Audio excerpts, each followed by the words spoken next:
রাজ্যে দ্বিতীয় দফার ভোটে হুগলিতে বিক্ষিপ্ত অশান্তির অভিযোগ।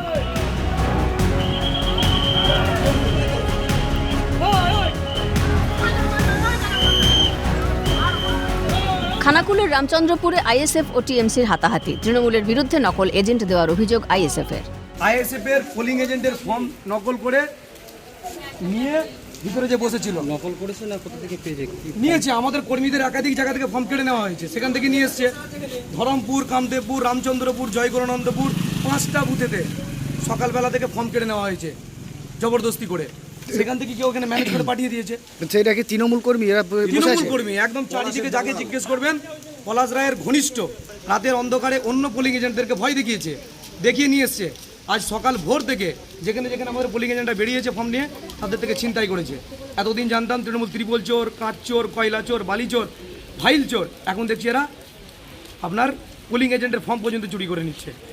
আমার কাছে কিছু খবর নেই, আমি শুনলাম নির্বাচন কমিশনের আন্ডারে নির্বাচন হচ্ছে, পুরো খানাকুল জুড়ে অবাধ শান্তিপূর্ণ নির্বাচন হচ্ছে, কোথাও কোনো ভোটার কোনো অভিযোগ করেনি।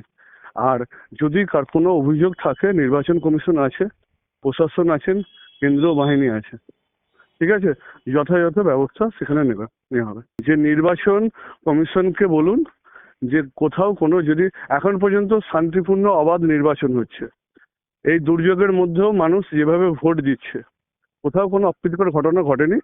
যদি কারোর কোনো অভিযোগ থাকে স্পেসিফিক, সেটা নির্বাচন কমিশন, সেন্ট্রাল বাহিনী, পুলিশ প্রশাসনের কাছে করুন। হুগলি চুঁচুড়া পুরসভার 27, 28, 29 নম্বর ওয়ার্ডের পর আবার 15 নম্বর ওয়ার্ডে ফরওয়ার্ড ব্লক বিজেপি ও তৃণমূলের ক্যাম্প অফিস ভাঙার অভিযোগ কেন্দ্রীয় বাহিনীর বিরুদ্ধে। 15 নম্বর ওয়ার্ডের 255 ও 259 নম্বর বুথে ক্যাম্প অফিসের চেয়ার টেবিল ভাঙার অভিযোগ। কেন্দ্রীয় বাহিনীর বিরুদ্ধে দলীয় পতাকা এবং ভোটার তালিকা ফেলে দেওয়ার অভিযোগ 3টি দলেরই। তৃণমূলের অভিযোগ, নির্বাচন কমিশনের বিধি মেনেই নির্দিষ্ট দূরত্বেই এই ক্যাম্প করা হয়েছে, তারপরেও ক্যাম্পে ভাঙচুর কেন? খবর পেয়ে 15 নম্বর ওয়ার্ডে ঘটনাস্থলে আসেন চুঁচুড়ার প্রার্থী দেবাংশু ভট্টাচার্য। যেখানে যেখানে তৃণমূলের লোগো দেওয়া ক্যাম্প দেখছে সেখানে ভাঙছে। ইলেকশন কমিশনের যে সিইও ওয়েস্ট বেঙ্গলের যে অর্ডার কপি 27/4/2026, তাতে এই পয়েন্টে স্পষ্ট লেখা রয়েছে, no election booth shall be set up within a distance of 100 metre from the entrance of the polling station. 100 মিটারের বাইরে বুথ হয় আমরা জানি। কালকে রাত্রিবেলা হঠাৎ করে নতুন নির্দেশ জারি হয়েছে যে 200 মিটার হতে হবে। এবার আপনারা সব বুথে ঘুরুন, দেখুন 100 মিটার যেখানে শেষ হচ্ছে সেখানে চক দিয়ে দাগ কাটা, তাই তো? রাত্রিবেলা তারা যখন 200 মিটারের নির্দেশ দিয়েছে, তখন 200 মিটার মেনশন করা তাদের দায়িত্ব। এই বুথটা আমাদের 400 মিটার দূরে। মহিলাদেরকে তাড়া করেছে সব পুরুষ সেন্ট্রাল ফোর্সের অফিসাররা, কোনো মহিলা ফোর্স ছিল না। চেয়ার টেবিল ভেঙে দিয়ে গেছে। এই যখন আমাদের ব্যানার ছিল, ব্যানার ফাটিয়ে দিয়ে চলে গেছে, ছাতা ভেঙে দিয়ে যখন লোগো দেখুন, পার্টি ফ্ল্যাগের কি অবস্থা।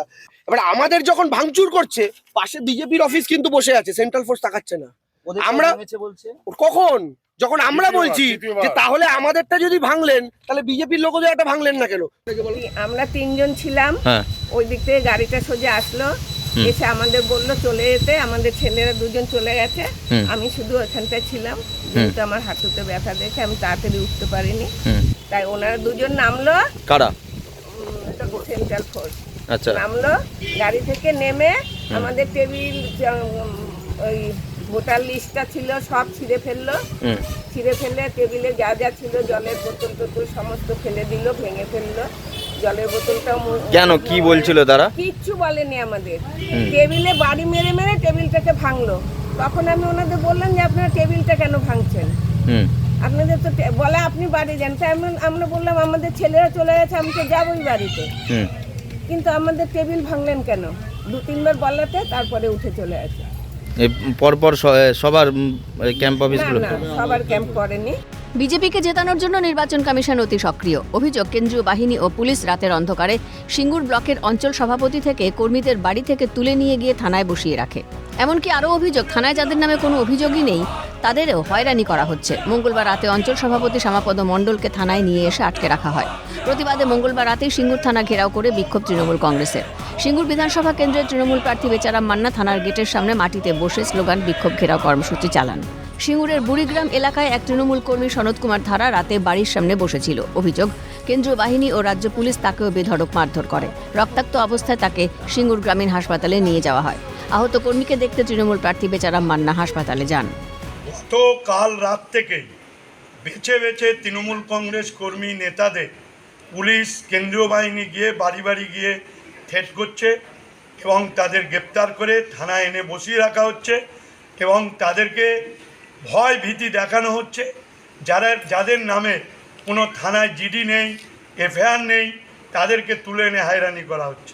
আজও রাত্রে আমাদের একটা অঞ্চল সভাপতি শ্যামাপদ মণ্ডল, তাকে তুলে আনা হয়েছে। তার বিরুদ্ধেই আমরা থানায় বসেছি যতক্ষণ না সে মুক্তি পাচ্ছে এবং সিঙ্গুর বড়বাবু যতক্ষণ না বলছে যে না এরকম হয়রানি হবে না, ততক্ষণ আমরা এখানে বসে অবরোধ। বিজেপিকে জেতাবার জন্য নির্বাচন কমিশন কেন্দ্রীয় বাহিনীকে দিয়ে তারা এই কাজগুলো করছে। আমি বাড়ির বাইরে খাওয়া দাওয়া করে বসেছিলাম, আমার ঘরের পাশেতেই খেলার মাঠের পাশে। এখানে কেন্দ্রীয় বাহিনী আর এমনি রাজ্যের পুলিশ ছিল, দিয়ে আমাকে প্রচুর মারধর করা হয়। বলছে তুমি কী করছো এত রাত্রে? আমি বললাম স্যার আমার ভাঙা ঘর, আমার ঘরে ইলেকট্রিক নেই, আমি খেলার মাঠেতে বেশিরভাগ শুয়ে থাকি। আত করি আপনারা গিয়ে আমার ঘর বাড়ি দেখতে পারেন। সেন্টার ফোর্স আর আমাদের রাজ্য পুলিশ ছিল, মানে সিঙ্গুর থানার পুলিশ ছিল, আর কেন্দ্র বাহিনীরা মেরেছিল। আমার হাতে এখন কতটুকু 3খানা সেলাই পড়েছে। কমিশন অবাধ ও শান্তিপূর্ণ ভোট করাতে বদ্ধপরিকর। তার মধ্যেও বিক্ষিপ্ত অশান্তির ঘটনায় প্রশাসনিক পদক্ষেপের দিকে তাকিয়ে হুগলিবাসী। সুভাষ মজুমদার, সুরাজ আলী খান ও সমিত সিনহার রিপোর্ট, ক্যালকাটা নিউজ।